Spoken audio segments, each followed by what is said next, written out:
Season 4, Episode 14. Can you believe it? There's a lot going on. Paul, you had a lot of options. I know it. I'm watching. I'm following. Could have done a sibling cocktail. It's National Siblings Day. Could have done something for golf. It was the Masters tournament. I mean, there was a lot of options. And it's nice out. It's spring. It's whatever. It's also tax time, people.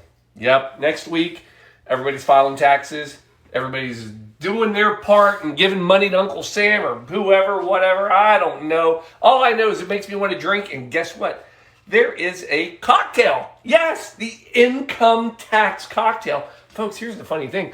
This isn't like some new cocktail. This is pre-prohibition. This thing is coming to you. Look, we're not the first generation to be upset about taxes. People were coming up with cocktails back in the 1900s going, my God, I got to pay taxes. Well, cheers to them. Cheers to you. Let's go have a cocktail. And cheers to Shelby. Her cocktail tonight. Lemon vodka, right? Yeah. Lemon vodka, blueberry juice, and some club soda. Delicious. Come on in. Blue Monkey Quarantina. It's like a blueberry pie in a glass. Only business is monkey business and taxes. Yep. Here we go, folks. Let's go do it. It's time.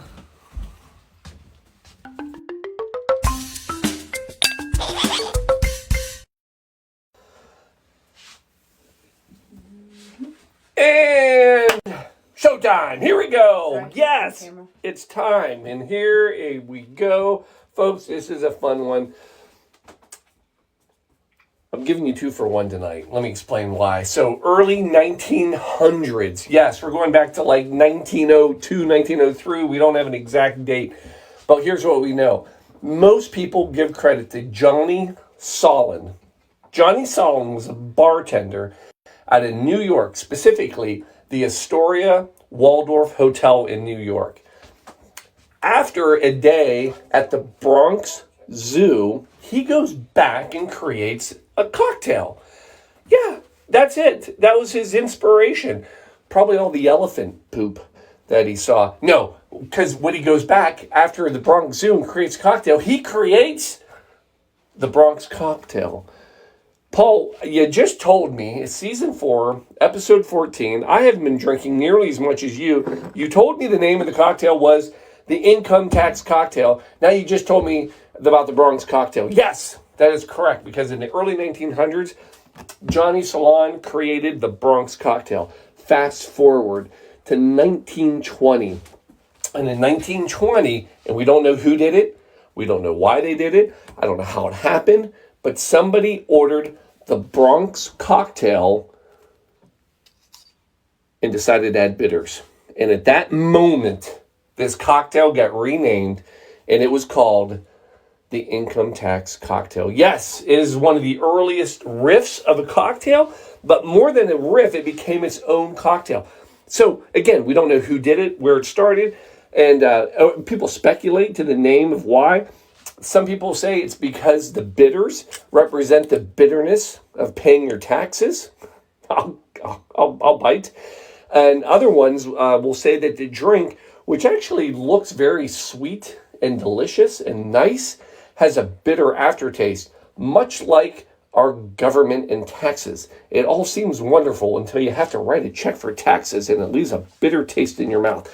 Whatever the reason, here we are, income tax cocktail. Now, this cocktail, you will find out, is a close relative to both the Manhattan and the Martini because of some of the ingredients.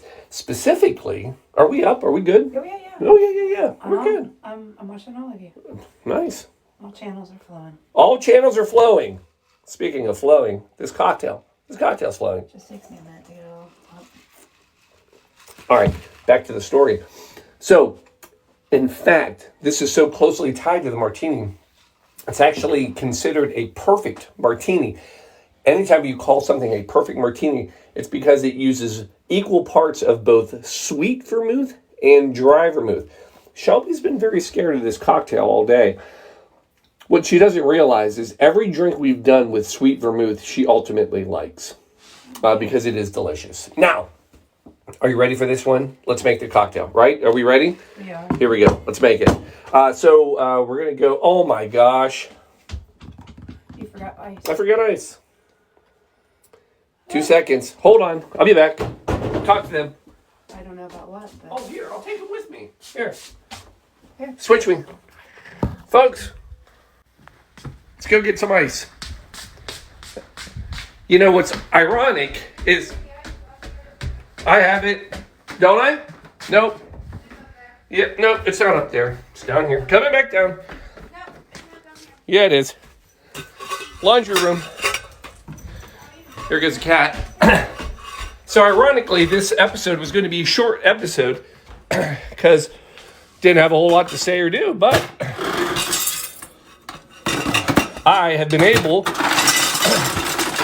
officially extend the show because I forgot ice.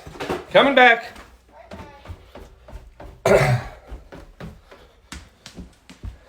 Dog. Blue monkey. Switching cameras. nicely done. As I was saying, easy cocktail. A little bit of ice. Matter of fact, you can put a little ice in your glasses. Chill them. All right, so here we go. No more ice than that. All right, now, gin. I'm going to go with Old Tom for two reasons. One, just a big fan of the Old Tom. Plus, I feel this represents what we would have had back then. 1.5 ounces per.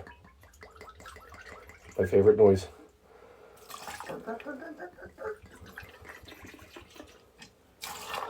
All right, one for me, one for Shelby. Then we're coming in with 3/4 ounce of Sweet Vermouth. So that's 1.5 ounces total. There it is. And then 1.5 ounces, 3/4 ounce per, equal parts. So total 1.5 ounces sweet. I'm just getting all the fresh pours tonight. There you are. And then, and I'll talk about this more in a little bit, orange juice. Fresh, squeezed OJ. Do not sell yourself. This is one of the cocktails that you really want to make sure it's all fresh. Good gin, fresh vermouth, everything. If not, this cocktail can go south real quick. Again, hold that thought, and I'll explain more later. So we need 3/4 ounce, aka 1.5 ounces total. Oh. Paul, why don't you put that like right where, behind your arm? Oh, these are juicy oranges. And you were with the margarita glass last night. Being in the wrong spot. Yes. Oh, that looks pretty. Right? Good. All right. That actually looks like real orange. I'm telling you, you're going to love this cocktail. Then, last thing. Not the last thing. Not even close. My bitters. Let's do the bitters. I don't want to forget the bitters. The bitter taste of Tax's bitters. Coming to you from 1900s. 2 to 3 dashes per. So there's our bitters. Oddly enough, most people who've had this cocktail say that the addition of bitters to the Bronx actually makes it a better cocktail. And the last thing, emergency. Emergency, paying taxes and helping people pay taxes for 80 years. I don't know. I just made that all up. I make everything up. All right, so there's a little bit of our emergency. We're putting that in the vault. And then we're going to give it a shake. Here we go, folks. That's it. That's all we need in here. There you go. All right. Get rid of that. Ice. Cold. Out. Done. Are we still on camera? We are. We look good? And then we're going to put it in a couple coupe glasses. Okay, that looks pretty. Right?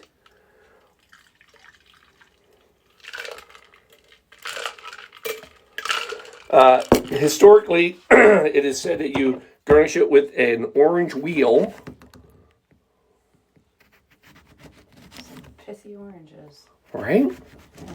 Oh, this is a pithy orange. You like my vocabulary? It's nice. Good Lord, that's pithy. Mm. All right, we're going to use it, though. We'll see if it works. It's gigantic. I can't do it. I can't do it. It's enormous. It's bigger I than believe the what they flag. said is a half orange wheel. Is That's what, actually pretty. right? Yeah. Let's do that. All right. Boom and boom. Folks, there it is. That is your income tax cocktail coming to you straight from the Blue Monkey Quarantine. Now, let's see if it's good. You know it is. It's a great smell. Orange, a little waft of orange, but you can smell the vermouth as well. My cold says no. Oh, yes. That is, you're going to like this. Everything just melds together wonderfully. So it's just got a great, you pick up the vermouth, but you still get a hit of the gin and that orange juice. It just sweetens it out, but you got that little bit of bitterness from the Taxes. bitters. Yeah, and the taxes. So there it is. Now, last few things about this cocktail. It actually fell out of favor. Means people stopped drinking it later on, and here's why. Two reasons. One, the cocktail was considered a weak cocktail. The reason it was a weak cocktail was because it used orange juice versus like a lime or a lemon. And actually, there's a reference in a literary piece that I only spent 8 seconds reading that basically said they used to call people, they would say, you're as weak as a Bronx cocktail. Because they thought it was just a really weak drink. So you have that. But it also fell out of favor because they were making it with bad orange juice. So back in the 40s and 50s, they were using packaged OJ, which is horrific in of itself. And then the cocktail it did nothing. So if you're going to make it with good gin and fresh everything. And then I'll leave you with one little tax fact since it's all about taxes. Did you know that the first tax in the United States was actually on alcohol? Oh, really? Whiskey, in fact. So they actually passed a whiskey tax in 17... Wait. Oh, okay. Cat. Knocked Still everything there. off for a second. So they had passed a whiskey tax in 1791. Thank you, Alexander Hamilton. Put that into play. Actually, I think it is in the play. I think there's one song that references it. But anyway, in 1791, and then thank God for Thomas Jefferson, who repealed it in 1802. And if you want another president to thank for taxes, go no further than Abe Lincoln. 1861 actually started our federal tax system. So, it's Abe Lincoln. You son of a... Cheers. There you go. And there's our tax history. Here's your income tax cocktail. Whether you're celebrating that you got them done or drowning your sorrows, here's your cocktail. Cheers, Patty. Cheers to everybody out there. Go to your taxes now. Maybe, have a few cocktails first, whatever. Love y'all. Cheers. See you next week.